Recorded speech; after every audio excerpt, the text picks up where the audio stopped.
नमस्कार, खबरों का पंचनामा देख रहे हैं आप। मैं हूं आपके साथ पूजा। हम लेकर आए हैं देश और दुनिया की 5 बड़ी खबरें, जिसमें चर्चा के लिए मेरे साथ स्टूडियो में मौजूद हैं कैपिटल टीवी के editor in chief doctor Manish Kumar. Doctor साहब, बहुत बहुत स्वागत है आपका। धन्यवाद। सबसे पहले नजर हेडलाइंस पर।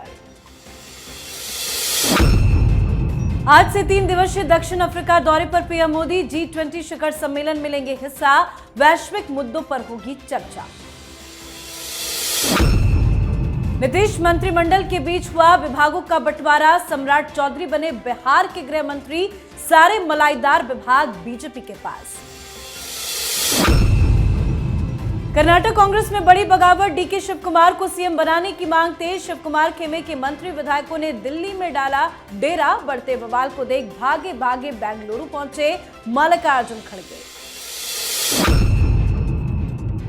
दिल्ली ब्लास्ट के बाद एलजीबीके सक्सेना ने लिया बड़ा फैसला। पुलिस और प्रशासन को दिए जरूरी आदेश। तो फरीदाबाद में अमोनियम नाइट्रेट का जखीरा बरामद। बंगाल झारखंड में कोयला कारोबारियों के घरों पर ईडी की बड़ी रेड। 40 से ज्यादा ठिकानों पर छापा। थैलों में भर भर कर मिले नोट और ज्वेलरी। अफसरों की फटी रह गई आंखें। खबरों की शुरुआत में सबसे पहले बात पीएम मोदी के दक्षिण अफ्रीका दौरे की। प्रधानमंत्री नरेंद्र मोदी आज से 23 नवंबर तक दक्षिण अफ्रीका के दौरे पर रहेंगे। पीएम जोहान्सबर्ग में 20वें G20 नेताओं के शिखर सम्मेलन में भारत का प्रतिनिधित्व करेंगे। G20 शिखर सम्मेलन इस बार कई मायनों में खास होने वाला है। अफ्रीकी धरती पर पहली बार हो रहे G20 समिट में भारत की भूमिका बेहद अहम रहने वाली है। इस बार भी प्रधानमंत्री मोदी वैश्विक मुद्दों पर भारत की स्पष्ट और प्रभावशाली दृष्टि दुनिया के सामने रखेंगे। इस दौरान पीएम मोदी की कई ग्लोबल लीडर्स से मुलाकात भी होगी और कई ग्लोबल मुद्दों पर चर्चा की जाएगी।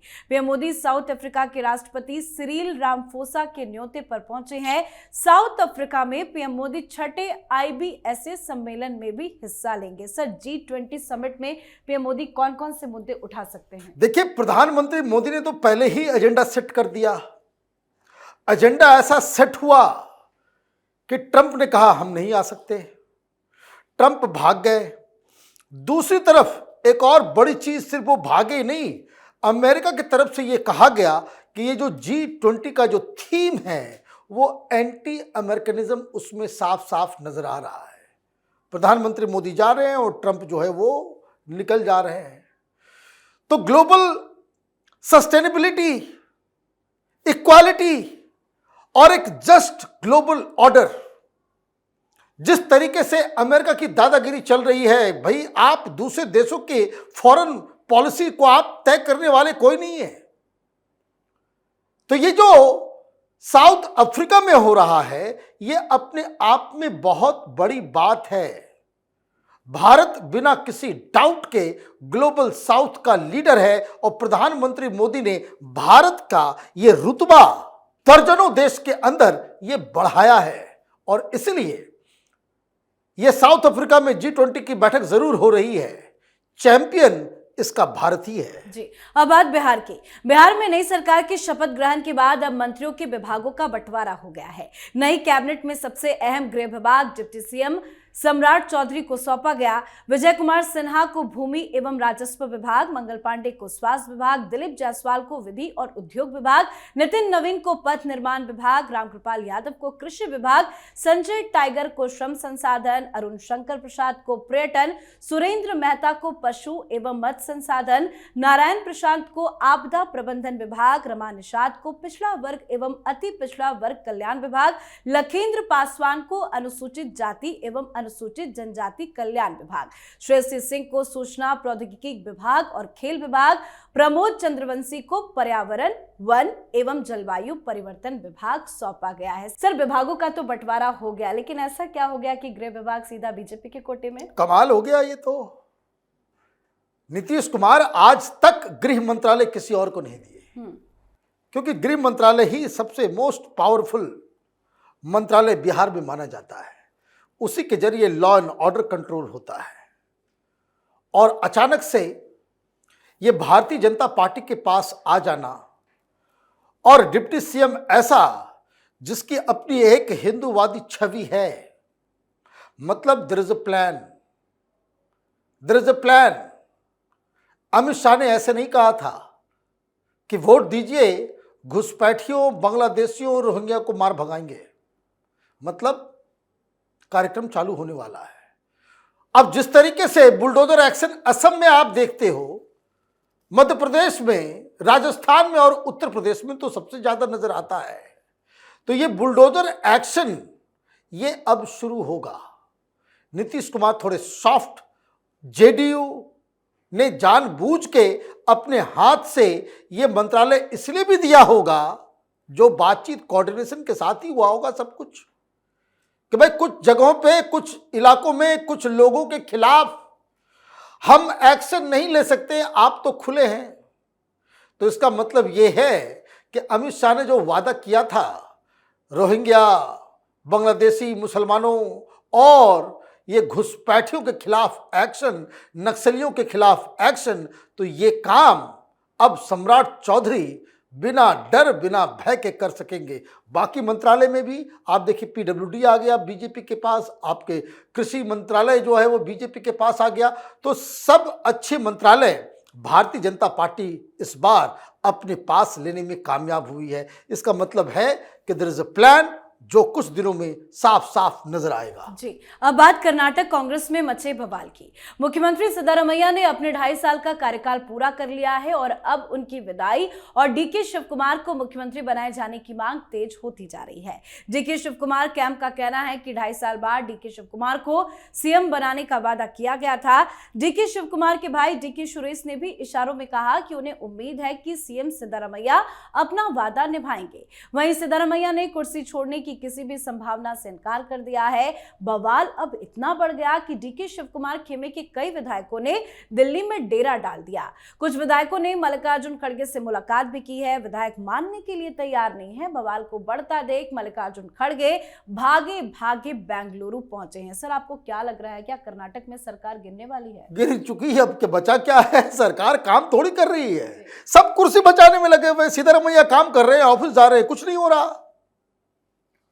डीके शिवकुमार, उनको लोगों ने कांटेक्ट करने की कोशिश की, उन्होंने कहा कि मैं तो बीमार हूं, घर में बंद हूं, मैं तो बाहर जाऊंगा ही नहीं, और अपने लोगों को दिल्ली भेज दिया। दिल्ली भी किसके पास भेज रहे हो? देखिए, क्राइसिस इतनी बड़ी है कि तमाम रिव्यू मीटिंग को छोड़ के अभी पार्लियामेंट का सेशन शुरू होना है। मल्लिकार्जुन खड़गे राज्यसभा में कांग्रेस के लीडर हैं, और तो और सबसे बड़ी चीज, अभी कोऑर्डिनेशन के लिए मीटिंग होनी थी, इनको जाना पड़ रहा है बेंगलुरु, क्योंकि ये सरकार जाने वाली नहीं, बिल्कुल टूट के कगार पे है। वहां कांग्रेस पार्टी भी टूटेगी, सरकार भी जाएगी, क्योंकि राहुल गांधी की यह आदत है कि जो वादा करते हैं वो कभी पूरा नहीं करते। ऐसा ही वादा उन्होंने सिंधिया साहब से किया था, नहीं पूरा किया, सरकार गिर गई। ऐसा ही वादा आपने किया पायलट साहब के साथ, वो वादा पूरा नहीं किया। इसी तरीके से आप हर जगह मामला को फंसा करके रखते हो। लेकिन डीके शिवकुमार वो दूसरी मिट्टी के व्यक्ति हैं, वो 1 साल से इसकी तैयारी में लगे हुए हैं। तो कोई बहुत बड़ा खेला कर्नाटक के अंदर होगा, फिर दुनिया यही कहेगी कि कांग्रेस पार्टी को वोट देने से कोई फायदा है नहीं। कारण एक तो हारते हैं तो सरकार नहीं बनती, और जीत जाते हैं तो ये सरकार चला नहीं पाते, बीच में ही सरकार जो है टूट फूट जाती है। जी, अब बात दिल्ली कार ब्लास्ट की। इस मामले में लेटेस्ट अपडेट ये है कि एनआईए ने अब तक इस ब्लास्ट में शामिल 6 आरोपियों को गिरफ्तार कर लिया है और मामले में आगे की जांच लगातार चल रही है। वहीं दिल्ली के एलजी विनय कुमार सक्सेना ने दिल्ली को और भी सुरक्षित बनाने के लिए दिल्ली पुलिस और प्रशासन को कुछ सख्त आदेश दिए हैं। अमोनियम नाइट्रेट खरीदने और बेचने वालों का डिजिटल रिकॉर्ड रखने का भी आदेश दिया गया है। साथ ही फरीदाबाद में एक मौलवी के किराए के कमरे से 2600 किलोग्राम अमोनियम नाइट्रेट की बरामदगी का वीडियो अब सामने आया है, जो 9 नवंबर के विस्फोट से ठीक एक दिन पहले का है। इस बरामदगी ने एक बड़े आतंकी षड्यंत्र की पुष्टि की है, जिसके तार सीधे सीधे जैश ए मोहम्मद से जुड़े हैं। सर, अब तक की क्या अपडेट? देखिए, ये बहुत खतरनाक खबर है कि सरकार को अब ये कि अमोनियम नाइट्रेट बाजार से खरीद के ये लोग विस्फोटक बना रहे थे, लैब में तैयार कर रहे थे, तो अब उनका डिजिटल फुटप्रिंट रखा जाएगा, बकायदा उनका आइडेंटिफिकेशन हो, कौन व्यक्ति कब कहां कैसे लेकर के गया। अब तक कितने अमोनियम नाइट्रेट बाजार से इस तरीके से आतंकवादियों के हाथ चले गए हैं, ये तो अभी एक मॉड्यूल पकड़ाया है। पता नहीं कहां कहां ये लोग छिपे हुए होंगे। तो ये एक बहुत बड़ी चिंता। और तो और ये इस तरीके जितने भी सेंसिटिव केमिकल्स हैं, सरकार को इमीडिएटली कानून लेकर के इसके ऊपर बकायदा एक नियम पास कराना चाहिए कि जितने भी इस तरह के सेंसिटिव केमिकल्स हैं, जो कोई भी खरीदेगा वो तो डिजिटल पेमेंट करेगा, दूसरा कि उसकी आइडेंटिफिकेशन होगी। बिना आइडेंटिफिकेशन से बहुत सारी दवाइयां होती है, जब तक डॉक्टर का पर्ची नहीं होता वो नहीं मिलता। उसी तरीके से इन सब चीज़ों के ऊपर भी करना पड़ेगा। और ये कहाँ जा रहा है, कहाँ कंज्यूम हो रहा है, इसकी भी ट्रैकिंग आज के ज़माने में उसको किया जा सकता है, इसकी भी ट्रैकिंग की आवश्यकता है। तो पहली चीज़ तो ये। दूसरी चीज़ जो अब खबर आ रही है वो ये कि जैसे मोहम्मद के खिलाफ अब सबूत इतने ज़्यादा इकट्ठा हो गए हैं कि सरकार ने तो पहले ये कहा कि ये आतंकी हमला है, फिर उसके बाद ये सुसाइड बॉम्बिंग में कन्वर्ट हो गया। अब इंतजार बस इस बात का है कि सबूत इतना ज़्यादा हो गया है कि इसके पीछे पाकिस्तान है। सरकार इसकी घोषणा करे तो फिर बॉर्डर के ऊपर कुछ गतिविधियां शुरू हो सके। जी, अब बात आज की आखिरी खबर की। ईडी ने झारखंड और पश्चिम बंगाल में कोयला माफियाओं के खिलाफ बड़ी कार्रवाई की है। झारखंड और पश्चिम बंगाल के अलग अलग जिलों में 40 से ज्यादा जगहों पर छापेमारी की गई। कोयला कारोबार से जुड़े मामलों में ईडी ने आरोपियों के खिलाफ ये तलाशी अभियान सुबह 5 बजे से शुरू की थी। यह ऑपरेशन कोयला चोरी और तस्करी के कई बड़े मामलों से संबंधित है, जिनमें अनिल गोयल, संजय उद्योग, एलवी सिंह और अमर मंडल के मामले शामिल हैं। छापेमारी के दौरान भारी मात्रा में नकदी और सोना बरामद हुआ है। छापेमारी से जुड़ी तस्वीरों में साफ साफ दिख रहा है कि ब्रीफकेस और बैगों में 500 रुपए के नोटों की कई गड्डियां भरी हुई है। इसके अलावा बड़ी मात्रा में सोने और ज्वेलरी भी बरामद हुए हैं। सर, इतना कैश, इतनी ज्वेलरी कहां से आ रहा है सर? देखिए, ये कोयला अपने आप में एक बहुत बड़ा ब्लैक मनी क्रिएट करने का एक जरिया रहा है। ये हिंदुस्तान में भाई सुप्रीम कोर्ट के जजेस ये सारी चीजें जानते, सब देखते हैं या नहीं देखते पता नहीं। अब आप देखिए, ये पूरा का पूरा नेटवर्क, ये कोयला की ब्लैक मार्केटिंग का, किस तरीके से नेचुरल रिसोर्सेस का, राष्ट्रीय संसाधनों का जिस तरह से स्मगलिंग हो रहा था, जिसमें पूरे बंगाल का नेटवर्क पकड़ा गया। जिस केस में अभिषेक बनर्जी भी उनके ऊपर चार्जेस है, जिस तरीके से वहां पे लगातार सारी चीजें हो गई, मामला कोर्ट में फंसा हुआ है, किसी को पनिशमेंट नहीं मिल रहा, पता नहीं बेल पे है कि क्या है, लोग ट्रैक करना भी भूल जाते हैं। अब इतने सारे लोगों को पकड़ा गया है, इसके ऊपर क्या कार्रवाई होगी? किसी को जेल जाने, कोई जेल जाएगा? किसी को फांसी होगी? नहीं होगी।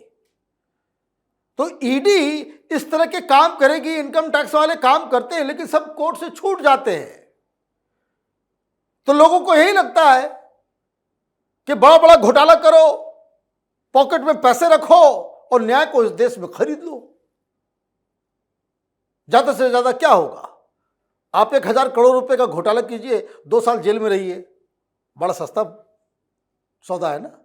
2 साल जेल में रहिए, वापस आ जाइए, 100 करोड़ 1000 करोड़ रुपए का एंजॉय कीजिए। कैसे? तो ये मुझे लग रहा है कि हम लोगों ने खबर करते करते अब हम लोग भी थक गए कि ईडी का यहां छापा, ईडी का वहां छापा, लेकिन अंततोगत्वा इनके खिलाफ कार्रवाई क्या हो रही है, कोई सजा मिल भी रही है या नहीं मिल रही है, या सिर्फ कोर्ट, अदालत, ये सुप्रीम कोर्ट, हाई कोर्ट, ये सिर्फ वहां के जजेस को भाषण देने के लिए वहां पे बिठाया गया है या कुछ काम करने के लिए बिठाया गया है? ये एक बहुत बड़ी चिंता है। जी, बहुत बहुत धन्यवाद सर बातचीत के लिए। धन्यवाद। तो खबरों का पंचनामा में आज के लिए फिलहाल इतना ही। देश विदेश की बाकी खबरों और उनके सटीक एनालिसिस के लिए देखते रहिए कैपिटल टीवी। हमें लाइक कीजिए, शेयर कीजिए और कैपिटल टीवी को सब्सक्राइब कीजिए। नमस्कार।